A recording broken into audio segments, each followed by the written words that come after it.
Bonjour à tous. Aujourd'hui, vous regardez l'entrevue du mois sur la revue Majli.com. Une invitée spéciale, Julie Leblanc. Bonjour Julie et merci d'avoir fait place à la section jeunesse pour filmer l'entrevue du mois. Qui est Julie Leblanc? Bonne question. Julie Leblanc, c'est une femme de 6 pieds. J'ai presque 39 ans. Je suis Scorpion, hybride Sagittaire. Mes planètes de mission de vie sont en Vierge et mon ascendant est Verseau. Je suis chèvre en médecine, en astrologie chinoise, renard en astrologie amérindienne. Qui est Julie Leblanc? C'est une femme qui est consciente de son évolution d'âme et qui a accès aussi à ces parties-là parce que c'est ma passion dans la vie. Me développer, me nettoyer, conscientiser mes espaces, me réharmoniser. Alors, je suis une femme simple, calme, en paix, qui amène les gens à se reconnaître et être en paix aussi dans leur vie, à voir plus clair. Bref, Julie Leblanc, c'est une femme qui est simple, douce, passionnée, déterminée, courageuse, bonne vivante, qui aime s'amuser. Je suis dans ma joie. Et j'aime beaucoup la stabilité, j'aime beaucoup aider mon prochain, j'aime beaucoup profiter de la vie, même si c'est pas tout le temps facile ici sur Terre, mais dans l'ensemble, je suis une femme bien, qui amène les gens à être bien aussi avec eux. Merci, très bonne réponse. On enchaîne tout de suite avec la prochaine question. Tu fais quoi dans la vie? J'ai fait beaucoup de choses. J'ai commencé à l'âge de 9 ans, je gardais des enfants. À l'âge de 12 ans, j'étais aide animatrice dans une école de natation pour aider les gens à nager. À 14 ans, j'étais assistante sauvetage. Je continuais mes cours avec les jeunes, mais là, je travaillais avec les handicapés mentaux et physiques. J'ai fait ça un bon moment. À 16 ans, j'avais mes classes, j'étais sauveteur. J'ai travaillé beaucoup aussi... dans la restauration, j'ai été préposée aux bénéficiaires avec des personnes âgées pendant que j'étudiais au cégep. J'avais à peu près 18 ans à l'époque. Je travaillais un petit peu dans le commerce de détail. Je te dirais, pour moi, ça s'est joué à peu près en 2005 quand j'ai commencé à aller chercher mes cours en naturopathie. J'ai aussi travaillé avec l'appareil russe qui s'appelle le Sénar, qui aide le cerveau à s'auto-guérir à partir de sa propre pharmacie interne. Alors, depuis 2005, je suis à mon compte. J'ai fait beaucoup de médecine alternative. J'ai touché à l'homéopathie, aux fleurs de Bach, à la kinésiologie, à la radiesthésie. Mais en 2011, quand je me suis divorcée, j'ai tout mis mes cours de côté et j'ai foncé vraiment en médiumnité parce que même si tu aidais le corps d'une certaine manière, si tu n'impliques pas l'âme dans le processus d'auto-guérison, ça risque d'être beaucoup plus long et aussi ça amène des détours. Alors j'ai compris que plus tu amenais l'âme, la dimension de l'âme, plus que l'évolution se faisait plus consciemment. Bref, depuis 2011, je suis médium multidisciplinaire et en 2015, j'ai été chercher un cours d'animation radio qui me servait aussi pour faire l'animation télévision. Alors, c'est dans mes projets aussi de pouvoir faire de l'animation télé, radio. J'ai tous mes objectifs de vie qui sont là, mais bref, tout ça pour dire que ça touche toujours la médiumnité, peu importe dans quelle direction que ça va. Merci. Mais c'est quoi médium? Premièrement, médium, tout le monde l'est, OK? Nous avons tous un canal, nous avons tous une âme, on est tous branchés à la source, on est tous sur Terre. Alors, tout le monde a des facultés médiumniques. Maintenant, qu'est-ce qui fait que il y en a que ça arrive comme ça ou d'autres qui sont plus capables de le diriger? C'est tout simplement parce que j'ai pris le temps d'apprendre à comment ça fonctionne. J'ai pris le temps aussi de travailler à dégager mes espaces. Alors, plus que les souffrances sont dégagées, plus que l'âme embarque dans la structure énergétique, dans le corps, et plus que là, on est capable de fonctionner, fusionner, si on peut dire, et savoir comment ça fonctionne. Moi, à l'âge de 3 ans, j'avais la capacité, avec mes mains, OK, de monter dans des dimensions et de descendre la lumière pour soulager les migraines de ma mère. Donc, je me suis rappelé, moi, j'ai pas oublié comment ça fonctionnait, la médiumnité, parce que j'ai eu d'autres incarnations avant où est-ce que j'ai développé la médiumnité. Alors, je suis arrivée ici, j'avais déjà tout mon bagage. Être médium, c'est tout simplement d'être conscient de ses facultés, autant au niveau sensoriel, autant au niveau divinatoire, pour être capable de les intégrer, si on peut dire, dans la fonction terrestre. Alors, oui, on est toutes médiums, sauf qu'il y en a qui savent comment travailler avec cette énergie-là. Pourquoi avoir fait une revue? La revue, c'est une manière pour moi de rassembler tous les dons, les passions que j'ai que j'ai en moi. Ce sont tous les dons que je veux mettre de l'avant. Et malheureusement, à ce stade-ci de la revue, c'est pas tout fusionné encore, dans le sens que la revue ne couvre pas le volet danse que je veux amener éventuellement et tout ça. La revue, c'est vraiment pour rassembler les travailleurs de lumière, pour amener des outils. Pour les gens qui sont en cheminement, en éveil, en conscience, pour améliorer leur mieux-être. Et comme on ne peut pas tout faire soi-même, ben c'est pour ça que j'ai été chercher des chroniqueurs qui ont leur spécialité dans leur domaine et qui acceptent de vouloir amener ces connaissances-là aux gens qui sont réceptifs à améliorer leur évolution, leur vie sur Terre, leur bien-être. Alors, la revue, pour moi, c'est une plateforme pour rassembler, pour construire le mieux-être. C'est quoi ton plan de match? Mon plan de match, moi, ça s'est manifesté en 2012. Je me rappelle, dans mon salon, j'avais pris des feuilles et j'avais tapissé mon mur de tout ce que je voulais toucher et les directions que je voulais aller chercher, les buts à atteindre. Alors, mon plan de match est très simple. J'aimerais beaucoup avoir mon émission de radio. J'aimerais beaucoup avoir mon talk show télé.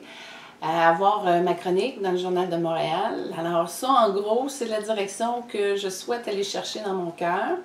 Le plan de match, bon, c'est de se réaliser tranquillement dans son présent pour justement ouvrir des portes, amener des leviers, des contacts pour atteindre justement ces objectifs-là éventuellement. Le but, c'est que bon, la revue puisse justement arriver à rejoindre les gens.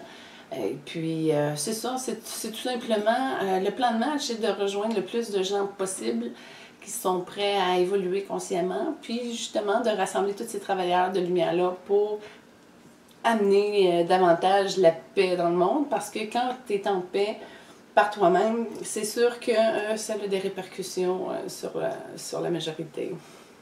D'accord, merci beaucoup. Qui te supporte le plus dans ta carrière? C'est mon âme. Parce que sans elle, je ne pense pas que je pourrais arriver à quelque chose de vibratoire qui a une pulsion magnétique, justement, à rejoindre les gens sur Terre. Alors, mes enfants, dans un premier temps, que j'apprécie beaucoup, mon âme, c'est sûr que j'ai beaucoup de gens autour de moi qui m'aident à leur façon. Tu sais, ma mère, elle m'aide plus dans le matériel, dans le concret. Elle va venir, elle va plier le panier à linge, ou elle va m'aider elle va laver quelque chose, tu sais, ou elle va nous inviter à souper, tu sais, mais c'est toutes des petites choses qui m'aident. Le gouvernement m'aide beaucoup parce que je ne pourrais pas faire tout ce que je fais si je n'avais pas mes assises financières assurées. Alors, je suis très reconnaissante de l'aide du gouvernement québécois et canadien. Ça me supporte énormément. Et puis sinon, ben, des amis qui sont là sur la route et qui amènent des fois une clé de conscience ou un appui. J'ai des gens autour de moi qui m'aident aussi financièrement quand il se passe quelque chose. Alors ça aussi, c'est très, très apprécié. Alors moi, ce qui me supporte, ben, c'est surtout aussi les gens qui consomment les produits de ce que j'amène. Ça, j'apprécie beaucoup que les gens prennent le temps de lire la revue ou de prendre un soin avec moi. Alors, j'apprécie vraiment, je crois que l'univers me supporte et ça se manifeste de différentes façons. Merci. Comment vois-tu ton avenir? Oh, mon avenir, je la vois paisible. Je la vois dans le confort et la sécurité matérielle de mon abondance, c'est-à-dire que je réussis à œuvrer ma mission à grande échelle et que ça me procure aussi une assise financière qui me permet justement d'aller chercher plus de paix. J'aimerais beaucoup m'acheter ma propre maison. J'ai jamais eu de maison à moi depuis longtemps, en fait. Alors, j'aimerais ça tout simplement avoir une maison pour mes enfants. Avoir un amoureux, ça aussi, j'aimerais beaucoup. Puis un amoureux avec qui c'est harmonieux. C'est l'harmonie dans la famille, l'harmonie dans la carrière. J'aimerais beaucoup m'éclater puis créer beaucoup de choses, comme avoir, exemple, dans mon talk show de lumière de télé, avoir la possibilité de commencer mon show avec de la danse, parce que la danse me permet vraiment de voyager à travers les époques et les dimensions. Alors, c'est quelque chose vraiment que je veux développer. Je vois mon avenir où je réalise vraiment tous mes dons et mes passions, mais beaucoup plus loin. Exemple, si je regarde, mettons, dans 30 ans, je sais que je vais avoir une serre où je vais me faire pousser des plantes, où je vais me faire des concoctions, des remèdes avec ça. En ce moment, j'ai 0 plante à cause des enfants, puis du chat qui est tout le temps rendu dans les plantes. Fait que c'est un don que j'ai pas nécessairement ramené aujourd'hui, mais que dans mon futur, c'est là. La même chose pour la peinture, la même chose pour la création de bijoux, la même chose pour les livres qui s'en viennent sur ma route que je veux écrire. Alors, mon avenir, je la vois où je me réalise pleinement à tous les niveaux et que tout fonctionne très bien, tout le monde est heureux, tout le monde est aligné sur sa voie et tout le monde se réalise. En tout cas, c'est mon but que j'entreprends pour mes proches aussi. La prochaine question, c'est quels sont tes accomplissements personnels? Est-ce que tu en as un que tu es très fier ou tu en as plusieurs petites ou tu en as plusieurs grandes? On veut savoir ça, nous. Mes accomplissements personnels, c'est sûr qu'il y en a de différentes sortes, de différents niveaux. Si je prends exemple mes enfants, ça c'est ma plus grande réussite parce que c'est pas facile de faire 4 enfants en 34 mois qui ont été en parfaite santé. Tous mes bébés ont été 7 livres et 7 et plus. J'ai réussi, mais c'est pas mon mérite à moi, c'est parce que j'ai travaillé avec l'âme de chacun de mes enfants en énergie. Donc, on a été capable d'enlever les blocages, on a été capable d'enlever les peurs et j'ai réussi à faire des accouchements extraordinaires. Comme exemple, ma première fille, elle est arrivée à 37 semaines et demie. Sans césarienne, sans épidurale. Ben, mes jumeaux aussi, par la suite, ça a été la même chose. Ma dernière après. Donc, j'ai réussi vraiment à renverser des situations problématiques. Exemple, quand j'ai eu mes jumeaux, ben, j'avais un de mes enfants qui avait retourné sa tête par le haut. Je dis non, moi, je m'en vais pas dans une césarienne. Donc, à 32 semaines, j'ai été capable de contacter son âme, de travailler ses peurs et de faire en sorte que l'autre bébé se tasse pour qu'elle puisse se retourner.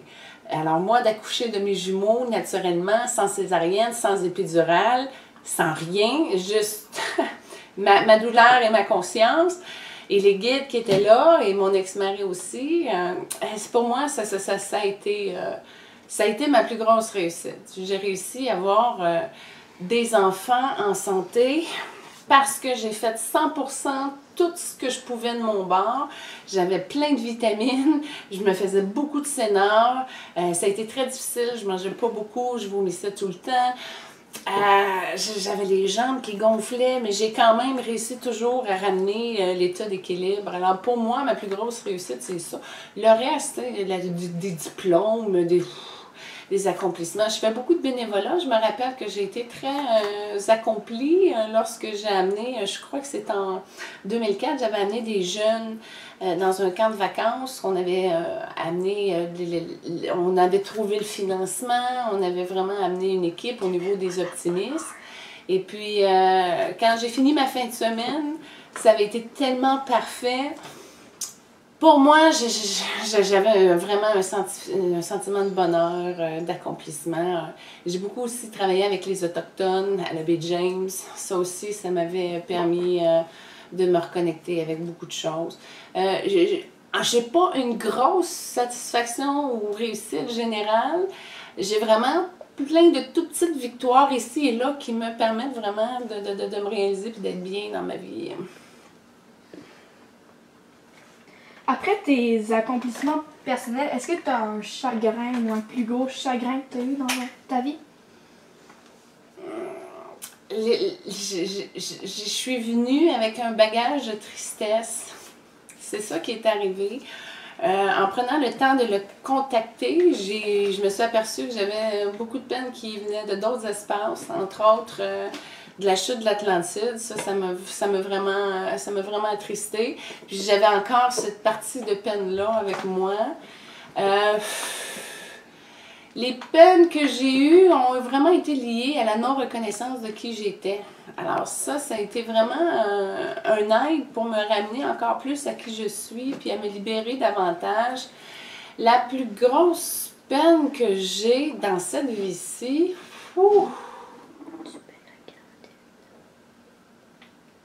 je cherche là, puis je cherche, mais j'en vois pas. C'est vraiment de la peine accumulée. T'as une peine à me suggérer, c'est quoi? Voir ton fils se casser le bras en direct? Non, ça aussi, on accepte que ça fait partie du cheminement de l'autre personne, même si c'est ton enfant, même s'il souffre, même s'il passe à travers une épreuve. Moi, je l'accompagne dans la compassion. Je vais vous dire, je suis vraiment spécialisée dans la gestion de mes chagrins parce que je les épure à mesure. J'ai même été chercher des chagrins plus profonds pour m'aider à être mieux. J'ai pas vraiment de chagrin parce que j'ai une compréhension supérieure, si on peut dire, de la vie qui m'amène à transmuter le chagrin par la compassion, si on peut dire. Donc, après ton plus gros chagrin, c'est quoi ta plus grande joie? Pour moi, ma plus grande joie, je la vis quasiment à tous les jours. Tu sais, je vais voir 12 outards se promener en face de moi, puis je suis dans une très grande joie. Ma plus grande, j'aimerais ça dire que j'ai gagné à la loterie ou j'ai trouvé un amour. J'ai pas de grande joie, puis j'ai pas de grande peine finalement. C'est ça que je me rends compte. Quand je suis stable. Je suis stable à cause de ma sagesse. C'est ma sagesse qui équilibre tout ça. Je suis en joie tout le temps. Je suis compassion la majorité du temps. Moi, ma joie, c'est juste d'être bien puis de voir aussi que je peux le partager avec les gens qui m'entourent. Je crois que ça, c'est ma plus grande joie. Aimes-tu les animaux? J'adore les animaux, presque toutes. J'ai la faculté de pouvoir comprendre les énergies, donc pouvoir lire aussi les animaux et communiquer avec eux. Est-ce que tu en as?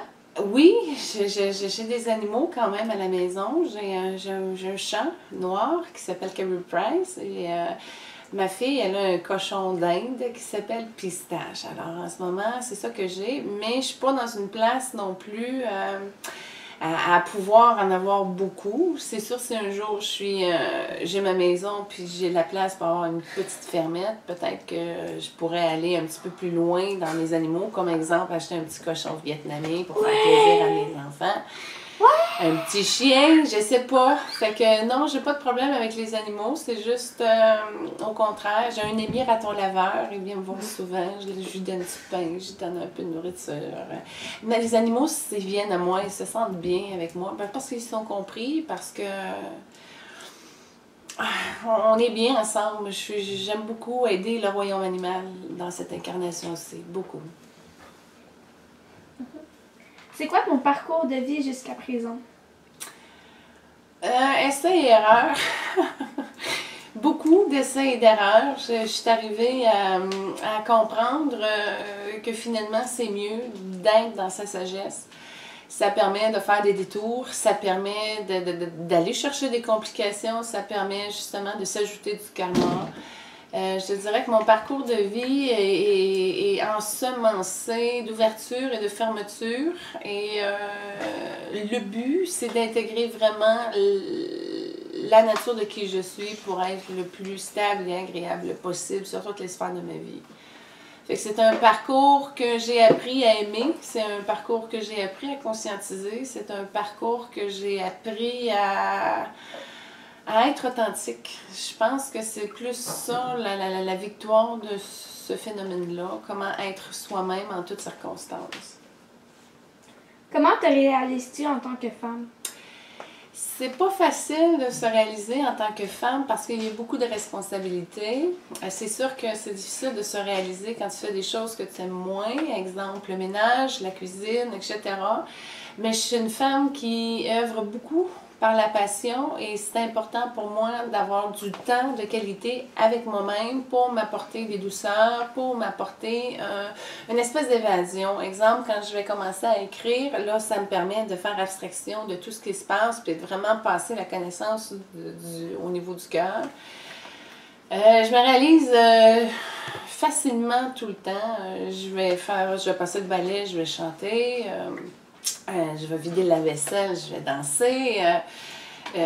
Je suis une personne qui vraiment trouve ça important d'amener une qualité dans son horaire, même si c'est pas facile au niveau de sa présence. Alors pour moi, me réaliser, c'est tout ce que j'aime, la photographie, la danse, l'écriture, la télévision, je sais pas... tout ce que j'aime, je le fais tout le temps. J'essaye le plus possible, même si c'est pas facile tout le temps. Mais ça me permet de réussir, d'accepter ma vie puis d'être joyeuse là-dedans. C'est quoi tes dons? J'en ai plusieurs. J'en ai plein. J'ai le don de l'honnêteté. J'ai le don de la maturité. J'ai le don de la joie de vivre, j'ai le don de la clair-senti, moi j'ai des sens bioniques, je goûte tout, j'entends beaucoup de choses, je vois beaucoup de choses. Mes dons, le don de soi, le don de la danse, le chant, animé. J'ai un leadership naturel avec les gens, je suis disponible, je suis accessible.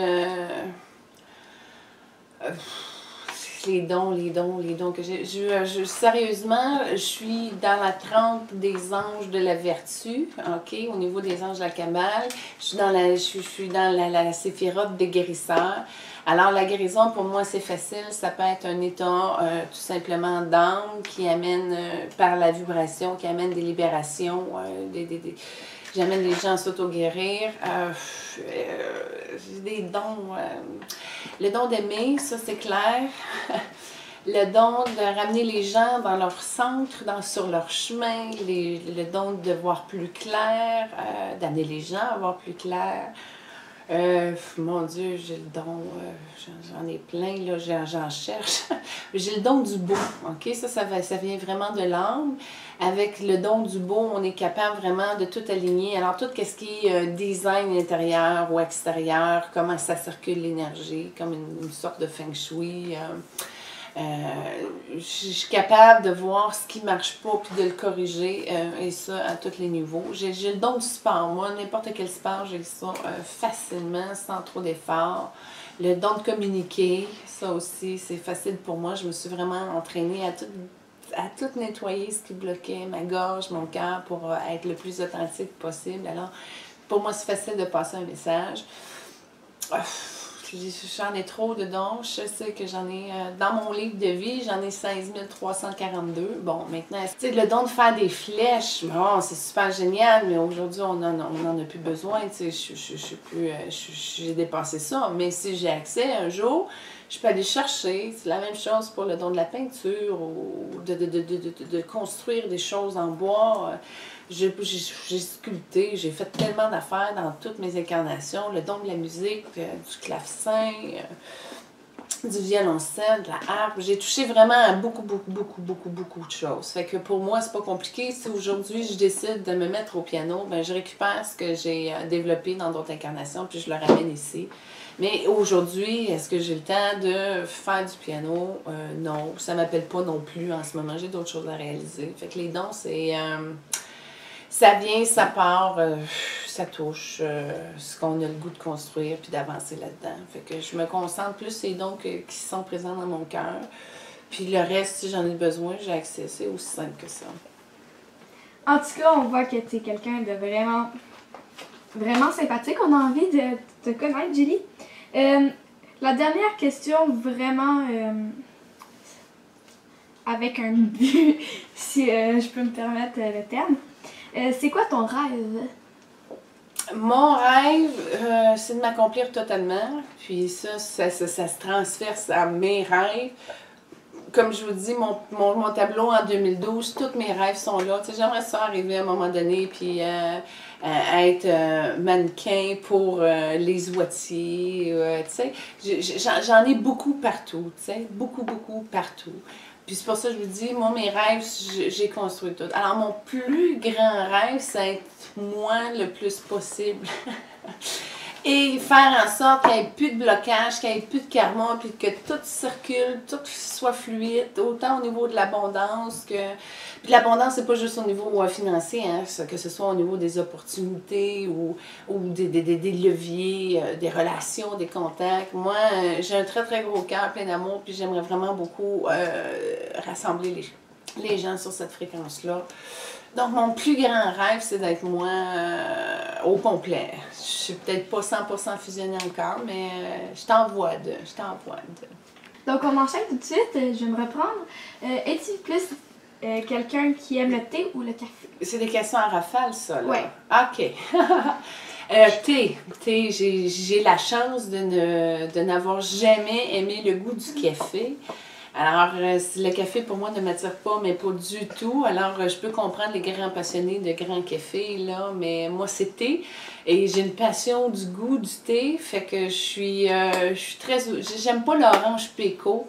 J'aime pas le thé commercial, là, mais si on va dans des thés, bon, que les feuilles ont poussé à 2500 pieds d'altitude de la mer, ou qu'on aille dans des thés noirs, des thés blancs, des thés verts, des thés aromatisés, exemple du Earl Grey avec du bleuet dedans, n'importe quel thé. Moi, je bois du thé tous les jours et j'aime la même sorte. J'ai même mes tasses thermos avec mon thé. Quand je vais au service à l'auto, c'est du thé que j'achète. Je suis thé partout. Très Donc, grande je passion. comprends que tu es quelqu'un de traité. Oui, je suis traitée. Donc, prochaine question en rafale. Ton repas préféré? De la soupe. Moi, je pourrais manger de la soupe tout le temps, toutes sortes de soupes, même s'il fait 38 dehors. Moi, ma soupe, j'aime beaucoup. J'aime accompagner ma soupe. Je mange une soupe par jour, OK? Peu importe où je la place. Ça arrive souvent que je déjeune, dîne, finalement, aux alentours de midi, je prends une soupe avec un sandwich. Sandwich toujours tomate salade dedans, peu importe la sorte, là. Puis quelques petites croustilles aussi, mais de la soupe, c'est préféré. Sinon, top préféré. J'aime beaucoup la cuisine asiatique, mais évidemment, je mange pas de poisson, pas de fruits de mer, fait que c'est sûr qu'il n'y a rien qui gravite autour de ça. Mon repas préféré, qu'est-ce que j'aime manger quand je suis super contente de manger ça? Je sais pas, j'aime l'italien, je mange pas épicé, fait que déjà pas de poisson, fruits de mer épicé. Le reste, ça va bien. J'aime pas les affaires un peu trop poussées non plus, là, manger des cervelles, des trucs machin, non. Repas préféré, non, j'y vais avec la soupe parce que oui, c'est vraiment le meilleur. Ta prochaine question, c'est quoi ton biorhythme?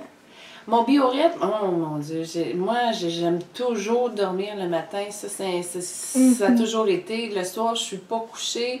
Je suis pas couchable. Maman, elle avait beaucoup de problèmes à me coucher quand j'étais jeune. Moi, le soir, on dirait que là, je suis animée. Là, j'ai le goût de créer. J'ai le goût d'avoir du temps pour moi. J'ai le goût de relaxer. J'ai le goût de faire... Mon monde, il est le soir. Fait que je te dirais que mon biorhythme, j'aime beaucoup. Puis ça, c'est en général. Ça veut pas dire que je l'atteins tout le temps. J'aime beaucoup me coucher à minuit. Puis me lever à 10 h le matin. Bon, ça n'arrive pas parce que, bon, les enfants, il faut qu'ils aillent à l'école, ici et ça, mais sinon, minuit, 10 h, pour moi, c'est une nuit parfaite où je suis très, très heureuse. Mais, bon, c'est rare que je l'atteigne, là, dans ce biorhythme-là. Sinon, j'ai à peu près 8 h par nuit. Fait que mon biorhythme, c'est ça. J'aime dormir le matin. Ça là, c'est le plus beau cadeau. Puis j'ai élevé mes enfants en fonction de ça. Hein? Tu te lèves à 7 h, ben prends-toi des céréales, fais-toi cuire une toast, fais quelque chose. Maman, elle se lève à 10 h, surtout la fin de semaine. Puis bon, on va faire un gros déjeuner après quand je me lève. Mais j'aime bien ça, me lever à 10 h. Pour moi, j'ai réussi là, ma mission de bien dormir quand j'arrive à me lever à 10 h. Donc, est-ce que tu es quelqu'un qui porte du maquillage ou qui n'en porte pas? Moi, j'ai une passion pour le maquillage, même que j'ai des gens qui disent « Julie, tes maquillages sont écœurants, pourquoi tu t'en vas pas maquilleuse? » Ben, pour moi, parce que c'est pas assez, tu sais, c'est limité. Fait que je le fais pour moi. Je peux aller chercher du maquillage pour n'importe quelle circonstance, mais tu sais, si je suis chez moi, là, je m'occupe des enfants ou je travaille à l'ordinateur, parce que travailleur autonome, on travaille aussi beaucoup de la maison. Non, je me casse pas le trouble. Là. Je suis pas la fille qui se maquille à tous les jours si j'en ai pas de besoin. Fait que je me maquille quand j'ai l'occasion de le faire et j'adore pouvoir être femme pour pouvoir le faire. Je crois que j'aurais été malheureuse d'être homme. Puis je me rappelle, j'étais toute petite, puis on se promenait dans les champs, il y avait comme des espèces de gugus là, qui ressemblaient à des brosses de maquillage. J'avais 4 ans, puis je faisais semblant de me mettre du mascara. Fait que pour moi, je crois que j'ai choisi d'être femme pour pouvoir vraiment profiter de cette culture-là du maquillage. D'accord. On reste toujours dans la catégorie maquillage. C'est quoi ta marque préférée de maquillage? Ouh, ma marque préférée, Lise Wattier. Lise Wattier, c'est une femme que j'admire beaucoup. C'est une mentor. Pour moi, une femme québécoise qui a réussi en affaires. Il n'y en a pas beaucoup des exemples comme ça. Fait que pour moi, c'est un grand mentor et j'adore sa ligne de maquillage. J'aime moins les crèmes. Ça, les crèmes, j'achète pas là. Les mascaras non plus, je trouve que c'est cher pour le résultat qu'ils ont, mais sinon, j'aime beaucoup les paillettes, tu sais, je suis une personne qui est capable de mettre des couleurs éclatantes, vives, puis je suis très comblée au niveau de Lise Wattier parce que je peux me permettre vraiment d'aller chercher ce qui me représente. Fait que pour moi, c'est... Puis il y en a beaucoup qui m'ont approché. Tu veux-tu du Marie-Kay? Tu veux-tu du Avon? Tu veux-tu du L'Oréal? Non, Lise Wattier, maquillage Lise Wattier. J'ai une passion de Lise Wattier depuis que je crois que j'ai 18 ans. Et le secret pour pouvoir vivre du Lise Wattier, c'est d'aller à la vente d'entrepôt. Et là, tu peux avoir le maquillage au prix du cost, finalement. Alors, c'est là que c'est comme ça que j'ai réussi à porter cette marque-là. J'aurais pas pu faire ça si je l'avais acheté, exemple, en boutique. Alors, go Lise Wattier. Envisages-tu de te remarier un jour? J'aimerais beaucoup me remarier, cette fois-ci par amour. Je dis pas que j'ai pas aimé le partenaire de mon premier mariage. Mais le premier partenaire de mon mariage, je savais que c'était un très bon père pour mes enfants, puis ça a été comme un projet de fonder la famille et tout ça. Ça s'est fait dans l'amour, dans le respect, c'est pas la question. Mais maintenant, j'aimerais vraiment beaucoup me remarier, mais avec quelqu'un qui m'aime pour qui je suis et que je l'aime pour qui il est. J'ai une connaissance d'amour très profonde au niveau de mon cœur. Et c'est absolument ce que je souhaite réaliser dans cette incarnation-ci. C'est pour ça que, oui, je suis célibataire, mais je rencontre pas des gens. Puis, j'ai essayé l'homme de passage, mais il n'y a rien là pour moi. Alors, j'aime mieux fermer toutes les portes en attendant, justement, que la bonne personne arrive. Oui, j'aimerais beaucoup me remarier, mais tu sais, j'ai des idées, comme exemple, me marier à en Inde, un mariage de 3 jours, en Bollywood, où il y a de la danse, puis tu sais, là, c'est pro-famille, etc. Mais est-ce que je vais me marier comme ça? Je ne sais pas. J'aimerais aussi beaucoup me marier sur le bord de l'océan. Oui, c'est clair que je vais me marier, mais cette fois-ci, je vais le faire vraiment pour les raisons vibrantes dans mon cœur et non pas diluées ou teintées par du karma ou par la tête. C'est mon but. Mais je n'ai pas trouvé le partenaire encore, même si ça fait 7 ans que je suis divorcée maintenant. Et j'attends patiemment que la vie me l'apporte. Quand je vais être prête, il va être là.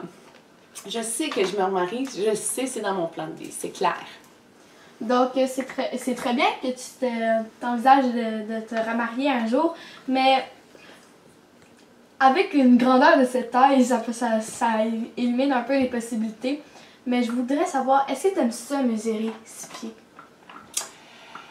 Sérieusement, oui, parce que j'ai une certaine protection que probablement une femme de 5 pieds, 5 pieds 2 n'a pas. C'est-à-dire que je m'habite déjà, puis tu sais, quand tu as une femme de 6 pieds, ça éloigne quand même les agresseurs parce que ça devient comme un petit peu plus difficile à gérer. Pas tous, là, je dis ça de même. Fait que je me sens un petit peu plus protégée parce que je suis grande puis je m'habite. J'ai beaucoup aussi eu plus de facilité pour probablement avoir un emploi. Tu sais, les gens, ils sont heureux d'engager quelqu'un qui est plus grande, puis que, tu sais, je crois que c'est plus facile d'aller chercher des opportunités quand tu es plus grande. J'ai pas d'échelle chez nous. C'est facile pour moi de prendre quelque chose en haut de l'armoire. Pour moi, c'est pratique. Tu sais, il n'y a pas de gogossage, de niaisage. Puis c'est ça, j'apprécie beaucoup que mon âme a été chercher ma structure atlante dans ma physionomie. Je trouve que dans le monde des grands, on n'est pas beaucoup, mais ceux qui y sont privilégiés à certains niveaux. Et bon, c'est sûr qu'il y a des avantages quand tu prends l'avion, tes genoux dans le front en classe économique, mais tu sais, rendu là, la quantité de fois que je prends l'avion versus que je prends un plat en haut de l'armoire, c'est beaucoup plus avantageux d'être grand. Ensuite, sûrement que parce que tu es plus grande, tu vas sûrement aimer les sports pour plus grands, mais je voudrais savoir quand même ton sport préféré. J'aime pas les sports qui font mal. Exemple, le volleyball. Tu sais, ça pince quand tu fais des manchettes. Non. J'aime pas non plus le vélo. Tu sais, t'es mal assis sur un vélo. Puis, avant, quand j'étais plus jeune, j'avais pas de problème de me pousser à bout, que ce soit au niveau du basketball ou n'importe quel sport. Beaucoup la natation. Moi, j'aime beaucoup la natation. Je suis une femme sereine. Fait que moi, tu me mets dans l'océan, l'eau est bonne, je vais faire de l'aquaforme toute l'après-midi, je vais bouger, je vais prendre du temps. Tu sais. J'adore être dans l'eau, beaucoup dans l'eau. Est-ce que je nage plus vite parce que je suis plus grande? Je sais pas, j'ai pas vérifié. J'ai pas comparé. C'était quoi ta question? Ton genre de sport, ton sport préféré? Ah, mon sport préféré, ouais, c'est ça, natation, c'est bon. Mais tu sais, c'est parce que j'ai eu la chance de me marier avec quelqu'un qui était pas du tout sportif. Fait que j'ai comme perdu le goût de faire du sport. Puis d'un autre côté, tu vois, j'avais repris justement au niveau de la natation, je m'entraînais beaucoup. J'étais rendue, ça c'est en 2014, je crois, j'étais rendue toute musclée. Et puis là, je me suis fait ligaturer les trompes et j'ai été arrêtée un mois. Et en un mois, j'ai tout perdu mes muscles. Alors là, je disais, pourquoi que je me défoncerais à la tâche pour être en forme? Quand de l'autre côté, ça se perd comme ça. Fait que là, je suis comme plus en sport de courtoisie avec mes enfants. Ils veulent jouer au badminton. Bon, on va jouer au badminton, mais je suis arrivée à un stade où j'ai plus le goût de me faire suer puis de me pousser à l'extrême, là. Fait que le sport, pour moi, c'est le ménage, ça peut être un bon sport aussi. Oui, fait que rendu là, je sais pas, là. Le sport, pour moi, pour que j'aime en faire, il faut que ça soit facile. Là, exemple, je décide d'aller m'entraîner au bain libre, ben j'ai pas de piscine dans ma ville, il faut que j'aille dans l'autre ville, ça prend 1 heure de voyagement, aller-retour, puis là, tu peux pas te baigner quand tu veux, il faut que tu y ailles de telle heure à telle heure. Puis là, c'est juste 1 heure. Bon, fait que là, à un moment donné, tu dis, Colin, ça me prend, tu laves les cheveux du chlore, bon, ça me prend 4 heures dans ma journée pour aller nager 1 heure. Ben, tu sais, c'est pas intéressant. Par contre, dans mon plus grand rêve, avoir ma piscine 4 saisons, là, c'est accessible. C'est facile pour moi d'aller en faire. Fait que c'est sûr que je vais augmenter mon désir et mon plaisir de faire du sport. Mais en ce moment, c'est tellement pas conçu pour que ce soit pratique et le fun. Fait qu'en ce moment, il se passe pas grand-chose à part du sport de courtoisie. Est-ce qu'il y a des choses que tu fais qui énervent les gens? J'ai eu des chums qui ont été beaucoup énervés. Pour des choses simples, j'aime les roches. Et puis, exemple, on prend une marche en couple sur la plage, et là, j'arrive sur un spot où il y a plein de roches, de plein de couleurs, de plein de formes.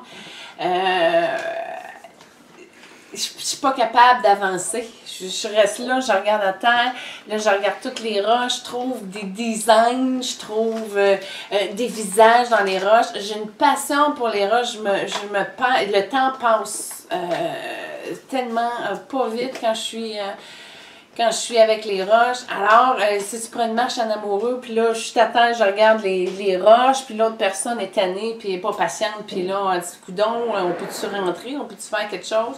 Fait que ma passion pour les roches n'a pas été comprise en couple. Ça gosse. Puis aussi, j'aime beaucoup danser, puis j'ai eu des partenaires qui n'aimaient pas danser non plus, fait que ça aussi, ça gâche. Je suis une personne qui est capable d'entrer la danse un peu n'importe où et n'importe comment dans ma vie. Je danse dans mon auto, tu sais, ça n'a pas été compris aussi. C'est gossant, une personne qui rentre dans son camp et qui est en fusion avec le mouvement. Si l'autre personne ne comprend pas, ne vit pas la danse comme ça, c'est sûr que ça tombe ses nerfs. J'aime communiquer, ça aussi, ça tombe aussi ses nerfs. C'est des problèmes que j'ai eu justement avec la jante masculine parce que, oups, ça va pas, qu'est-ce qu'il y a? Tu veux pas en parler? Ok, je peux comprendre, mais c'est pas de même que tu vas rétablir ta situation, tu sais. Fait que je suis vraiment une personne qui parle de tout au fur et à mesure. Ça peut être gossant aussi quand on manque d'entraînement puis de transparence et tout ça. Alors, ce sont des choses qui peuvent déranger les autres aussi. Quel faux pas as-tu fait au niveau de la mode? Au niveau de la mode, les faux pas que j'ai fait, c'est très simple.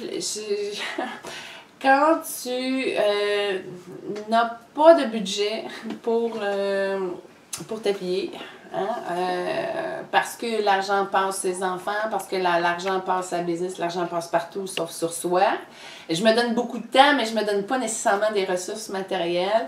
On a la problématique d'avoir du linge qui nous est donné. Et bon, c'est beaucoup de linge de ma tante qu'on me donne.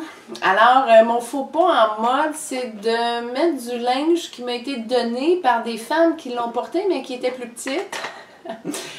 Et donc, c'est souvent du linge qui n'est pas à mon goût, qui est souvent du linge qui n'est pas à mon image, puis qui me fait pas bien. La taille n'arrive pas à la tête, tu sais. C'est sûr que ça serait tellement plus facile d'avoir du linge sur mesure pour la grande femme que je suis. Mais encore là, comme je vous dis, le budget ne pense pas sur le linge chez moi depuis beaucoup d'années. Assez pour dire, bon, ben écoute, bon, c'est sûr que pour les sous-vêtements, je prends pas rien qui a été donné, là.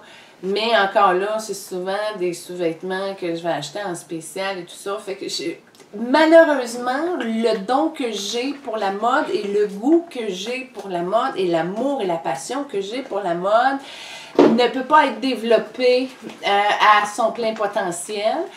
Pour moi, ça fait partie de mes buts d'arriver à pouvoir avoir du fun à me vêtir, puis à me maquiller, puis à m'arranger. Puis j'aimerais vraiment ça, pouvoir dire, bon, ben regarde, j'ai un budget de 2-3 000, let's go, va t'acheter des choses à ton goût, tu sais. Mon faux pas de la mode, c'est de ne pas avoir le budget pour pouvoir l'assumer. C'est vraiment ça dans mon cas. D'ailleurs, cette robe-là m'a été donnée par une de mes clientes parce qu'elle dit « Ah, elle va te bien te faire. » Puis ça fait comme déjà 4-5 ans, mais tu sais, je la porte pas souvent, tu sais, parce que c'est pas mon choix de robe. Fait que c'est ça qui se passe dans mes faux pas de mode. Donc ensuite, est-ce que tu es quelqu'un de familial? Je suis beaucoup trop pour la famille que j'ai. Puis je suis contente d'avoir placé ça comme ça parce que je n'ai pas de lien parental avec des... C'est pas mon père qui va gérer ma vie. C'est pas ma famille qui vont prendre une décision pour moi puis me dire tu vas là puis tu fais ça puis c'est oui puis c'est non. Fait que je suis très famille, mais je suis dans une famille où ce que tout le monde fait sa petite affaire puis ça se côtoie pas. Exemple, sur le côté de mon père, ils vont fêter des gens, mais j'ai pas d'invitation. Ça se rend pas. Je suis plus famille que les gens qui sont dans ma famille, qui font leurs petites affaires, puis qui ça dérange pas non plus la famille. Mais je suis beaucoup. Fait que moi, je suis en train de tisser un lien solide avec mes enfants pour qu'on puisse justement avoir plus de plaisir à être ensemble et à faire nos choses. Fait que je le vis avec mes enfants, puis je respecte dans le fond la distance que les gens veulent avoir par rapport à la famille, puis de le vivre à leur manière. T'sais. Mais je suis beaucoup plus que la majorité des gens chez moi. Ensuite, on va y aller dans quelque chose que je crois que tu vas vraiment aimer. C'est quoi ton top 3 des films que tu as le plus aimé? Et ensuite, je voudrais savoir tes séries aussi. Mon top 3 de films. Ouh, là c'est difficile. Attends un peu, je vais en énumérer quelques-uns puis je vais essayer de faire un top 3 là-dedans. J'ai beaucoup aimé The Prince and Me avec Julia Stiles et Luke Milby. L'affaire Thomas Crown avec Renée, comment elle s'appelle déjà? Oh, Renée Russo, Pierce Brosnan. Down to Love avec Renée Zellweger.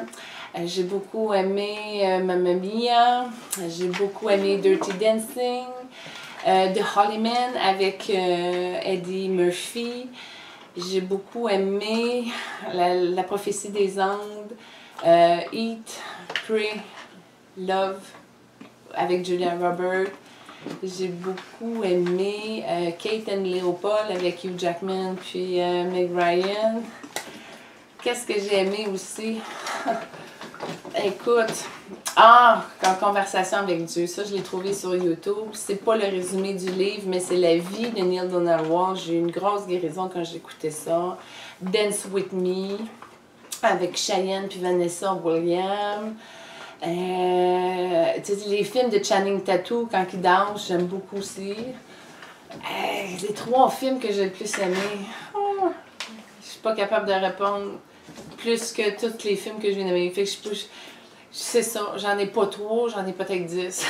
Vous avez aimé Mamma Mia 2? Non, le 2, je l'ai moins aimé.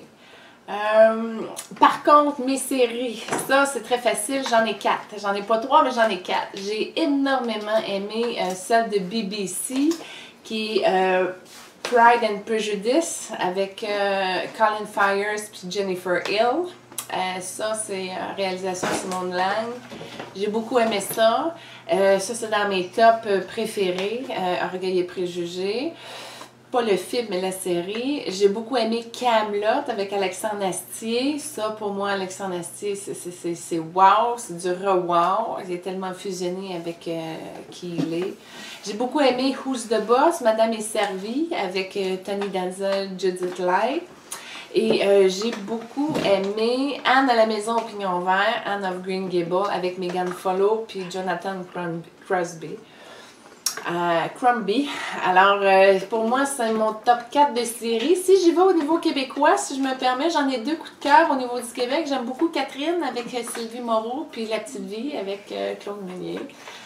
Pour moi, c'est mes 2 québécoises, une française avec Camelot, puis le restant, bon, une canadienne avec À la maison au pignon vert, puis une anglaise avec BBC. Sinon, les séries américaines, j'aime beaucoup Fresh Prince of Bel-Air, Will and Grace, puis Friends, que j'ai bien aimé aussi. C'est quoi? Radio Enfer? Oui, Radio Enfer, oui. Maintenant, ça pourrait être dans mon top 3 québécois, Radio Enfer. Ouais, c'est vrai, j'avais pas pensé à Radio Enfer. D'accord. Ensuite, je voudrais savoir ta sorte de véhicule préféré, donc une marque que tu aimes beaucoup. Moi, j'ai la passion de conduire, ça fait partie de mes dons. J'aime beaucoup conduire, je conduis vraiment comme un gars, c'est mon côté masculin, il passe là, que ce soit manuel ou automatique. Puis j'ai eu la chance de pouvoir expérimenter beaucoup de véhicules. Dans les véhicules que j'ai bien aimés, tu sais, si mettons, on prend dans les véhicules de luxe, là, Audi, BMW, Mercedes. Là, j'aime tellement Mercedes que j'ai une vieille Mercedes 1997 moi-même. C'est presque un char de collection. Je me dis, wow! Fait que c'est ça, j'ai moyen d'avoir une vieille Mercedes. Mais effectivement, si je regarde mon char préféré, là, mettons, je rêverais d'avoir, avec 4,8 millions, ça serait la Mercedes Diamond. Si vous regardez sur Google, c'est une Mercedes avec plein de cristal. Elle est toute brillante, elle est tellement pailletée. Pour moi, j'aime ça, mais c'est sûr qu'aujourd'hui, au Québec, c'est impossible de pouvoir faire sa vie de tous les jours avec ce genre de véhicule. Mais encore là, j'ai essayé la Porsche. C'est sûr que dans les voitures de course comme Ferrari et tout ça, j'aurais un immense plaisir à avoir ça, mais j'ai pas le budget pour avoir l'étiquette de tout ça. Quoique la Porsche, c'était le fun aussi à conduire, mais Mercedes, je crois, pour moi, c'est plus... c'est ce que j'aime dans mon cœur. J'ai une aisance dans la Mercedes. D'accord. Et je voudrais savoir ton top 5 maximum de tes idoles. De mes idoles. Ouh! Bon, ok, on va prendre comme dans les séries que j'ai dit que j'aimais beaucoup, là. J'aime beaucoup Alexandre Astier, qui est le roi Arthur dans Kaamelott. Pour moi, c'est vraiment une personne qui est qui il est. Fait que c'est une personne extrêmement douée, talentueuse. Pour moi, j'admire beaucoup. J'aime beaucoup Carey Price aussi au niveau de mes idoles masculines et non pas pour ses résultats sportifs mais pour la fréquence d'âme qu'il est. Pour moi, Carey Price est une fréquence d'âme très très compatible et similaire à la mienne. Alors c'est un petit peu ce que je recherche aussi au niveau amoureux, d'avoir une personne qui a la fréquence de Carey Price. J'aime beaucoup Elizabeth Bennett de Orgueil et Préjugés, jouée par Jennifer L. J'aime beaucoup Megan Follow, Dan à la Maison Pignon Vert. Ça m'interpelle. Et une dernière idole, je crois que j'irai avec Neil Donald Walsh de Conversation avec Dieu, de Amitié avec Dieu, de Retour à Dieu, édité par les éditions Ariane ici en français. Ça me comble, ça me rejoint beaucoup. Alors... non, mais c'est mon top 5. D'accord. Si on continue, peux-tu nous décrire l'homme de tes rêves? L'homme de mes rêves, c'est facile de se perdre là-dedans parce que j'ai tellement d'idéaux. Comme je te dis, on peut aller chercher Hugh Jackman qui est comme la noblesse de Léopold dans Kate and Léopold en 1876. J'aime beaucoup aussi Alexandre Astier, sa carrure, la fréquence de Carey Price. Un grand danseur comme Antonio Banderas dans La Légende de Zorro 1, là, quand il danse son tango, ça vient me chercher. Ça me prend quelqu'un qui danse ça, c'est vraiment quelque chose que je n'ai pas expérimenté, là, mais tu sais, qui a un talent de se positionner à l'intérieur de lui, puis aller rechercher sa passion, puis d'aller chercher vraiment l'homme qu'il est. Mon homme de rêve, écoute, c'est tellement simple, je veux juste quelqu'un qui m'aime pour qui je suis en globalité, et non pas quelqu'un qui aime juste cette partie-là, puis pas celle-là, puis elle, puis ça, non, puis qui soit gentil avec mes enfants. Mes enfants sont impliqués dans mon processus amoureux, hein? Quand j'étais sur les réseaux de rencontres, ils étaient avec moi, ah lui non, ah lui oui, ah lui non, fait que tu sais, pour moi tout est ouvert avec eux là-dessus, puis surtout qu'il se passe rien, fait qu'il n'y a pas grand chose à raconter non plus. Mon homme idéal, c'est juste quelqu'un de gentil, qui, quand je le regarde, je le trouve beau. J'aimerais ça que mon cœur réponde automatiquement, genre, ah, lui, ouh, je l'aime, tu sais. Je demande ça, puis de faire le même effet. Fait que mon homme idéal, c'est vraiment quelqu'un de compatible à tous les niveaux. C'est vraiment mon idéal dans la vie. Ensuite, je voudrais savoir, je sais que ça va être difficile pour toi parce que tu sais que t'aimes bien, on sait que tu aimes bien danser maintenant, mais je voudrais savoir ton style de musique et ta chanson préférée. Mon style de musique est très très difficile parce que je suis capable de prendre n'importe quelle fréquence puis de tout danser. Alors je peux aussi bien danser sur du celtique que certaines comme du techno ou peu importe, je suis capable de voyager dans tous les styles de danse. Pour moi, tu mets, par exemple, la musique irlandaise, ben j'ai déjà dansé, j'aimais beaucoup danser dans cette incarnation-là. Fait que moi, je récupère tout. Je récupère tout. Alors pour moi, la danse, c'est vraiment un moyen de voyager partout, puis je me promène et je danse tout. J'ai pas de chanson préférée. Par contre, j'ai des pauses de chansons préférées. Je m'accroche pas à un style ou à un groupe en particulier, mais quand j'ai une bonne tune, je peux peut-être l'écouter 200 fois, faire mon ménage avec, avancer là-dessus, puis à un moment donné, si ça passe, puis là, il y en a une autre. Fait que je suis plus par pause de chansons que j'aime beaucoup, puis quand je l'aime, c'est pour la vie. Ça veut dire que je vais la réécouter 5 ans plus tard, puis elle va venir me chercher, puis je vais toujours la trouver bonne. Fait que j'ai pas de musique préférée. Par contre, je suis allergique un peu aux gens qui sont accrochés, justement, sur des périodes. Pour moi, un gars, exemple, qui tripe sur la musique des années 80, je suis pas capable. Ça me répulse même. Fait que j'aime ce qui est frais, j'aime ce qui est entraînant, j'aime ce qui est renouveau aussi un peu. Mais, tu sais, moi, quand je vais dans des parties, puis ça danse sur la musique des années 70, puis c'est toujours les mêmes tunes, puis que ça danse plus ou moins bien, alors moi, je m'emmerde. J'aime vraiment utiliser la danse comme un allié créatif qui permet vraiment de voyager partout. Fait que pour moi, que ce soit de la musique grecque ou de la musique de baladie ou de la musique du flamenco, je l'ai tellement dans le sang que je peux tout danser. Fait que j'ai pas de préférence, j'ai vraiment une ouverture. Si ça vient me chercher dans le cœur, parfait, c'est ma chanson préférée, c'est mon groupe préféré, puis je me laisse aller, tu sais. T'aimes-tu des chansons espagnoles? Oui, j'ai une préférence pour les chansons espagnoles, mais c'est pas que ça que j'utilise. La prochaine question, c'est on voudrait savoir comment on vit avec moins d'argent que la moyenne. Ça serait peut-être plus difficile si j'avais connu une abondance. C'est-à-dire, exemple, je gagne une année 150 000, puis l'autre année, je tombe à 13 000. Ça serait peut-être plus difficile. Mais j'ai la chance, puis je sais pas comment j'ai fait, mais j'ai la chance quand j'ai commencé à travailler à l'âge de 12 ans, jusqu'à aujourd'hui, j'ai toujours gagné le même salaire, tout le temps. OK? J'ai le même salaire que quand j'étais étudiante au secondaire. Bon, c'est sûr qu'aujourd'hui, j'ai des enfants et puis là, ben c'est ça. Avant, je pouvais me payer un petit linge, un petit souper au restaurant, mais là, aujourd'hui, on fait plus ça. Comment qu'on fait pour s'en débrouiller? Ben, premièrement, il faut vraiment accepter sa situation parce que si on est en colère puis qu'on part contre son rythme naturel, ça marche pas.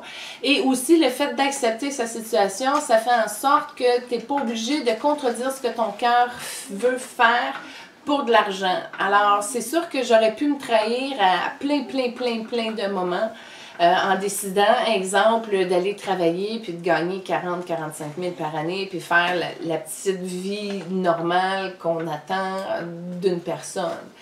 Je fais le choix de me sacrifier autant au niveau de mon linge que de mes activités, que même des produits, je dis, je m'aurais acheté ce fromage-là avec ce vin-là aujourd'hui. Non, je le fais pas parce que, justement, je me dis, bon, je paie le prix à ce niveau-là, mais je le récupère tellement en étant libre. Exemple, pour moi, comme je l'expliquais tantôt, si j'ai la possibilité de me lever à 10 heures, je vais être très heureuse.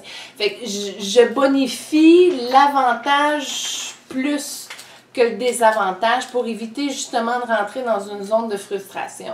Et plus que je dégage mon abondance, puis j'en dégage depuis 2007 que je dégage des espaces, et j'ai tellement touché des programmations, exemple que l'argent ça détruit le monde, exemple que heureux sont les pauvres car ils entrent au paradis. J'ai été chercher toutes les programmations que j'avais au fil du temps pour pouvoir les dégager. Fait que éventuellement, pour moi, ça va rentrer naturellement tout seul parce que le mouvement est vraiment porté vers le haut avec une libération, plusieurs libérations, de l'acceptation, puis là, t'aimes pas ce que t'as, tu vas le recréer différemment, Et puis là, ben, c'est toujours des projets et j'ai tellement de projets, mais c'est toujours le levier d'aller chercher le financement de ce projet-là pour l'amener un peu plus loin à son plein potentiel. Fait que pour moi, aujourd'hui, l'argent sert à atteindre et aller chercher son plein potentiel. Et c'est correct aussi que j'en ai pas fait tant d'argent parce que ça aurait été mon ego qui l'aurait géré. Alors, je l'aurais dilapidé dans le paraître, je l'aurais dilapidé dans des choses qui ne servent pas ma mission de vie. Alors, je respecte que mon âme elle a placé ça. Je bénis le gouvernement qui a amené des assises familiales pour aider justement à l'équilibre à certains niveaux des besoins de survivance. Comment qu'on fait? On conscientise ces espaces. C'est vraiment ça le plus gros travail pour amener la foi à apporter ce qu'on a de besoin via l'univers, même si on ne sait pas comment. Et ça m'a amené le lâcher-prise, ça m'a amené la foi, ça m'a amené aussi à réparer les endroits que je n'aimais pas non plus de mon espace. Alors pour moi, tu sais, de vivre toujours au même niveau, on prend le rythme, mais c'est sûr que dès que ça rouvre, les rêves... ça s'enchaîne.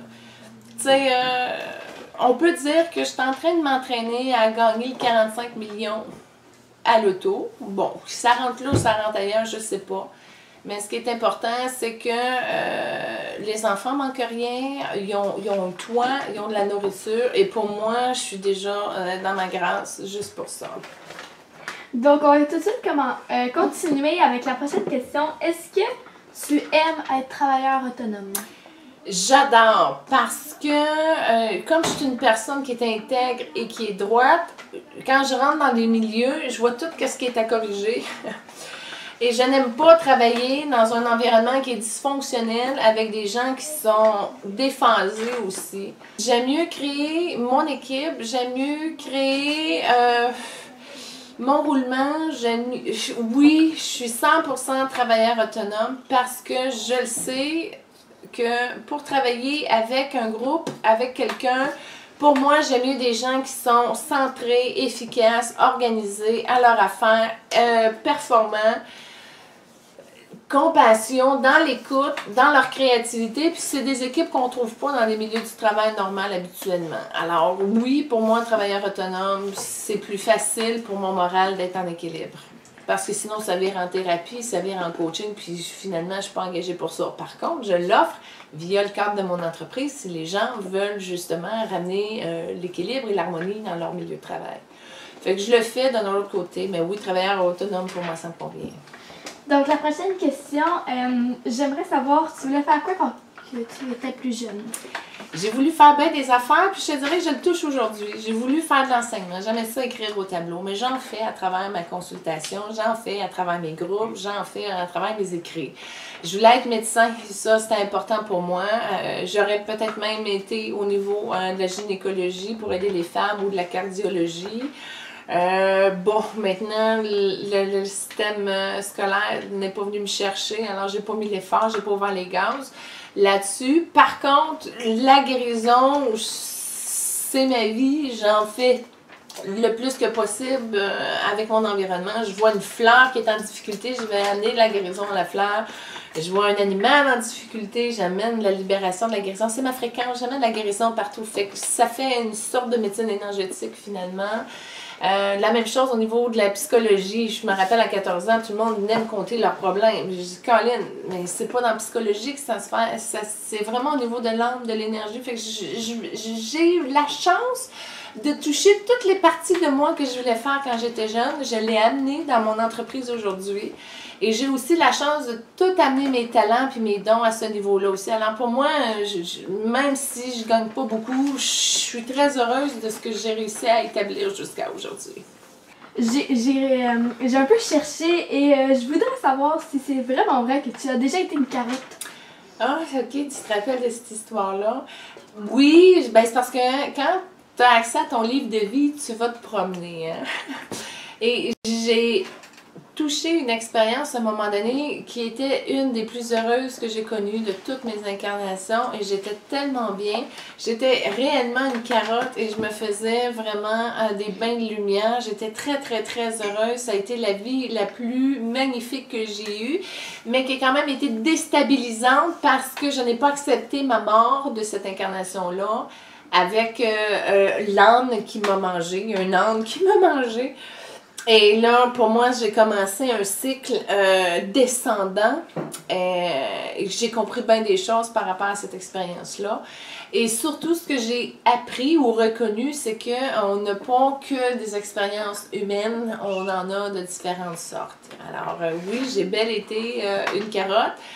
Mais je sais pas c'était en quelle année, j'ai pas vu l'espace, mais j'ai vraiment vécu l'expérience d'un bonheur immonde qui s'arrête.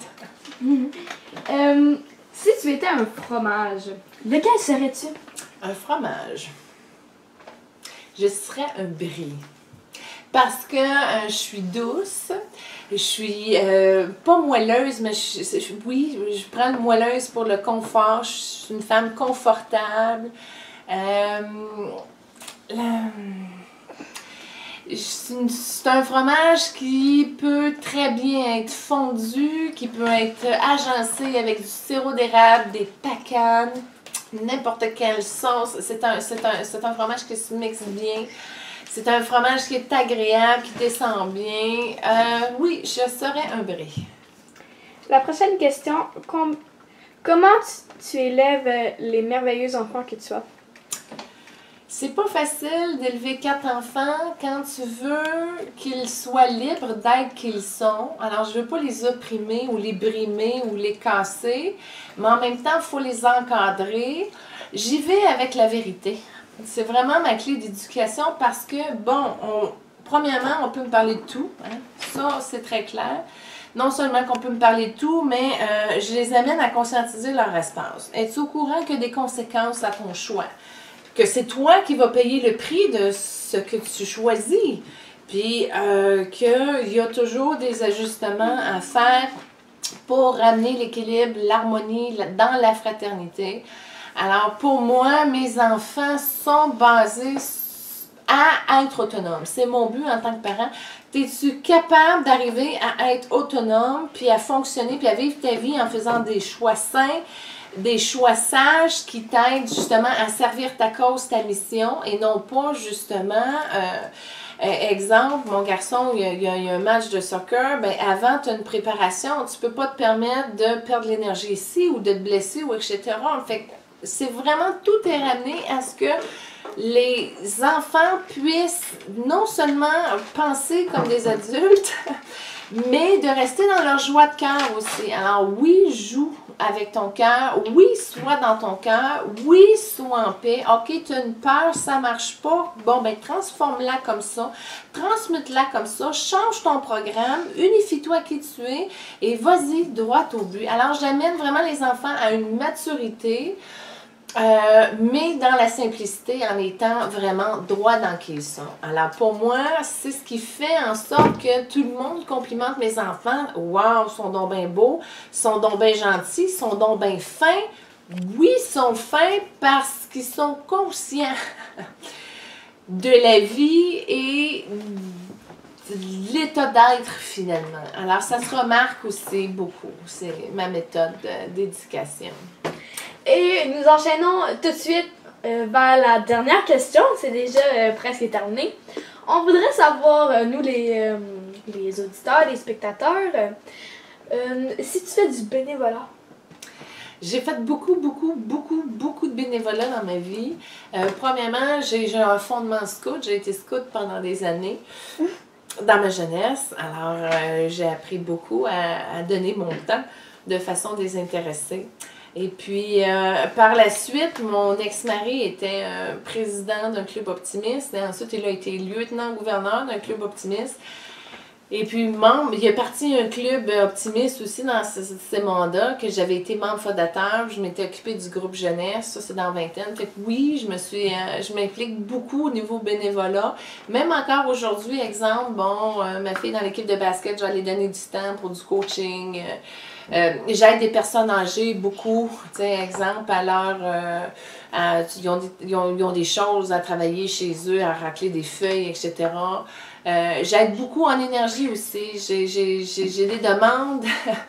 J'ai des demandes spéciales en énergie que je reçois ici et là. Je prends du temps pour le faire. Exemple, on est venu me chercher à un moment donné pour aller nettoyer la morgue ou le sous-sol d'un hôpital parce qu'il y avait trop d'âmes à passer. Alors, je fais beaucoup de choses gratuitement, beaucoup.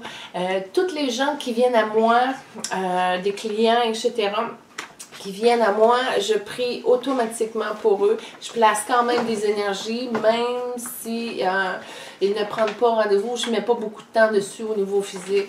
Alors, je donne énormément, beaucoup, parce que, bon, ça fait partie de la vie. Maintenant, c'est sûr que dans mon cas, faire beaucoup de bénévolat, ben, je vais en faire pour les sans-abri ou les animaux. Exemple, là, la manière où je suis rendue dans mon bénévolat aujourd'hui, c'est de mettre du temps, mais avec des reportages. Alors, un reportage à l'SPCA, un reportage avec des jeunes qui s'occupent des sans-abri.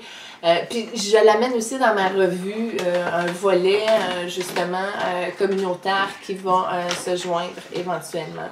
Alors oui, dans la vie, je reçois beaucoup des gens qui m'aident, alors ça me fait plaisir aussi de donner beaucoup et d'aider des gens. C'est comme ça qu'on équilibre. Bon, donne-moi les gars. Pistache. Tiens, voici la mascotte du jour avec Pistache. C'est le fun des cochons d'Inde pour les enfants, c'est génial, là. J'aimerais en profiter en terminant à vous présenter rapidement mon équipe qui m'ont permis justement de réaliser ceci. J'aimerais amener ma chroniqueuse Lala Belle qui s'est occupée de mon style d'aujourd'hui. Viens Lala Belle. Alors les bijoux, les cheveux, la peignure. Madame la caméraman, lâche les biscuits puis fais ta job. OK, justement, Madame la caméraman, venez donc. Alors, caméraman, éclairagiste. Et en terminant, notre intervieweuse, venez mademoiselle. Ah, excusez, le narrateur du jour. Et là, attention, le fil il est là. Oui, ça va très bien. Et là, viens-t'en dans l'histoire pour justement montrer l'intervieweuse de Vic Life. C'est pas Vic Life, mais c'est pas grave. Ah, c'est Vivi. C'est Vivi, tourne d'abord. Alors, merci beaucoup pour cette entrevue et n'hésitez pas si vous avez des questions ou suggestions. majulie@commerciallive.ca.